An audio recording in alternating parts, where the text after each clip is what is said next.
প্রিয় ভিউয়ার্সগণ, বর্তমান বিশ্বে ইহুদিদের ঘৃণিত কর্মকাণ্ড দেখে আপনি আমি সকলেই অভ্যস্ত। ফিলিস্তিনের অসহায় জনসাধারণের উপর নির্মম ব্যভিচার ও হত্যাকাণ্ড চলছে প্রতিনিয়ত। ইহুদিদের এমন বর্বরতা দেখে আপনার মনে প্রশ্ন জাগতেই পারে, কারা এই ইহুদি? তাদের উত্থান হলো কিভাবে? কিংবা ইহুদি নামকরণ কেন হলো?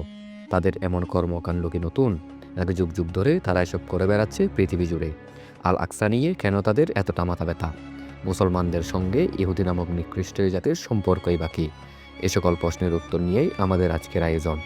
আমরা বলতে চাই চ্যানেল আপনাদের মাঝে তুলে ধরতে চাই ইসলামের গৌরবময় ইতিহাস, ইসলামের সকল বীর ও গাজীদের অসীম সাহসিকতার ইতিহাস এবং শহীদদের ত্যাগের কথা জানতে আমাদের চ্যানেলটি সাবস্ক্রাইব করে পাশে থাকুন এবং কমেন্টে জানান অজানা সকল ইতিহাসের কথা।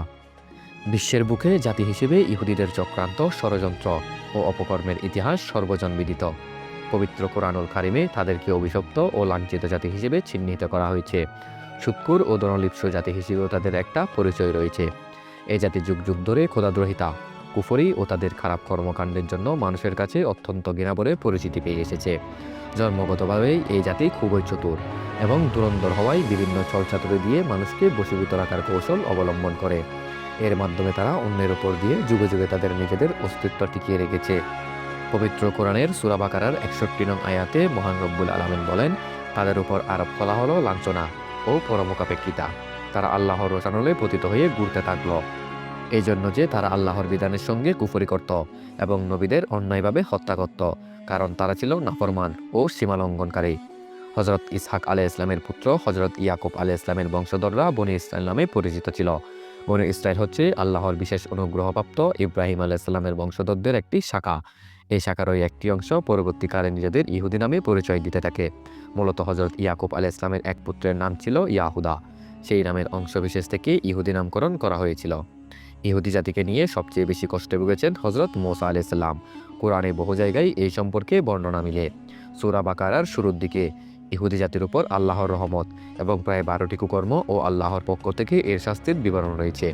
আল্লাহ তাদের মিশরের ফেরাউনের হাত থেকে রক্ষা করার পর মুসা আলাইহিস সালাম তুর পাহাড়ে গেলে আল্লাহর পক্ষ থেকে তাওরাত আনার জন্য তখন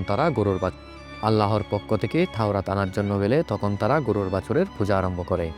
আল্লাহ তাদের এই অপকর্মের শাস্তি দিয়ে ক্ষমা করার পর আবার তারা বাইনা করে মহান আল্লাহকে সচক্ষে দেখার জন্য। এই জন্য তাদের উপর ফেরেস্তার মাধ্যমে তুর পাহাড় উঠিয়ে শাস্তির ভয় দেখানো হয়। মুসা আলাইহিস সালামের দোয়ায় তাদের জন্য কুদরতি খাবারের ব্যবস্থা করা হলে তারা অকৃতজ্ঞ হয়ে তাকেতে অস্বীকার জানায়। কখনো তারা মুসা আলাইহিস সালামের উপর খারাপ অসুস্থতা ও ব্যভিচারের অপবাদ দেয়। এভাবে আজীবন মুসা আলাইহিস সালাম তাদের নিয়ে কষ্ট করেন।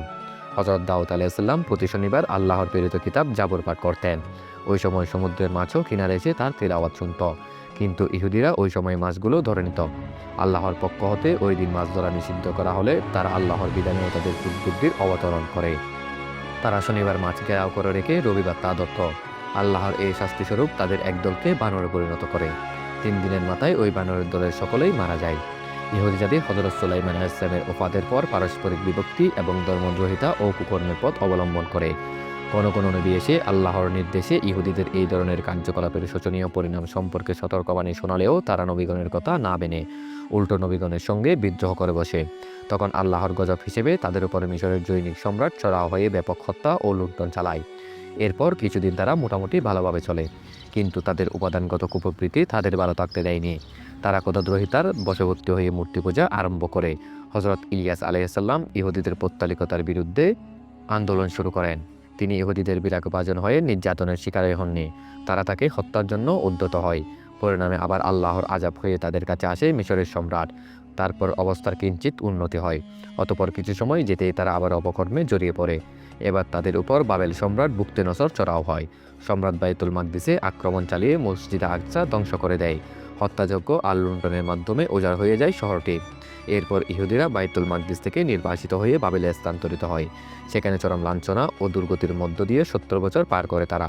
অতঃপর ইরান সম্রাট বাবেল দখল করলে তিনি ইহুদিদের উপর দয়া করে তাদেরকে আবার সিরিয়ায় পৌঁছে দেয়। এই সময় তারা আবার মসজিদ আকসা নির্মাণ করে। অতঃপর ঈসা আলাইহিস সালামের জন্মের 170 বছর আগে আবার তারা পাপে লিপ্ত হলে আন্তাকিয়ার সম্রাট তাদের উপর চড়াও হয়। তিনি 40,000 ইহুদি হত্যা করেন এবং প্রায় 40,000 ইহুদিকে বন্দী করেন। শুধু এতেই তিনি ক্ষান্ত হননি, সম্রাট মসজিদে আকসারও অপমাননা করেন। এর অনেক বছর পর বাইতুল মাকদিস রোমের দখলে গেলে তৎকালীন রোম সম্রাট ইহুদিদের সাহায্য করে। এর 8 বছর পর আল্লাহর রহমত স্বরূপ জন্ম নেয় হজরত ঈসা আলাইহিসসালাম। এভাবে বারবার ইহুদি রাজ্যের অবস্থা শোচনীয় পর্যায়ে পৌঁছালেও তারা আল্লাহর নাফরমানি করতে থাকে। এমনকি নবীগণ তাদের সতর্ক করলে তারা ওই নবীদের হত্যা করতে থাকে। হজরত ইয়াহিয়া আলাইহিস সালাম ইহুদিদের অশ্লীল কার্যকলাপের বিরোধিতা করলে তারা তাকে দ্বিখণ্ডিত করে হত্যা করে। হজরত আব্দুল্লাহ ইবনে মাসউদ রাদিয়াল্লাহু তাআলা আনহুর সূত্রে বর্ণিত, বনী ইসরাইল 300 আল্লাহর নবীকে হত্যা করেছিল। এমনকি হজরত ঈসা আলাইহিস সালাম তাদের ক্রোধের আগুনে পড়ে মিথ্যা মামলার আসামি হয় এবং তাকে মৃত্যুদণ্ডে দণ্ডিত করা হয়। কিন্তু আল্লাহর নিজ মহিমায় হজরত ঈসা আলাইহিস সালামকে তাদের হাত থেকে রক্ষা করে আসমানে উঠিয়ে নেন। হজরত ঈসা আলাইহিস সালামকে আসমানে ওঠানোর পর ঈসা আলাইহিস সালামের ধর্মের পতন হয়। এরপর ঈসা আলাইহিস সালামের সঙ্গীদের ফাঁদে ফেলে খ্রিস্ট ধর্মের নামে নতুন ধর্ম প্রণয়ন করে এক কট্টরপন্থী ইহুদি। তার নাম ছিল শাউল। পরে সে তার নাম পরিবর্তন করে রাখে পৌল। পৌল নামের এই ইহুদি ঈসা আলাইহিস সালামের চরম দুশমন ছিল। এই রেইজের ধরে সে ছদ্মবেশে খ্রিস্টানদের ভিতর ঢুকে খ্রিস্ট ধর্মকে বিকৃত করে ফেলে। খ্রিস্টানরা তার ফাঁদে পা দেয় এবং সে এই কাজে শতভাগ সফল হয়। বলা যায় বর্তমান খ্রিস্ট ধর্ম ঈসা আলাইহিস সালামের রেখে যাওয়া খ্রিস্ট ধর্ম নয়, বরং এটা হলো পৌল ধর্ম।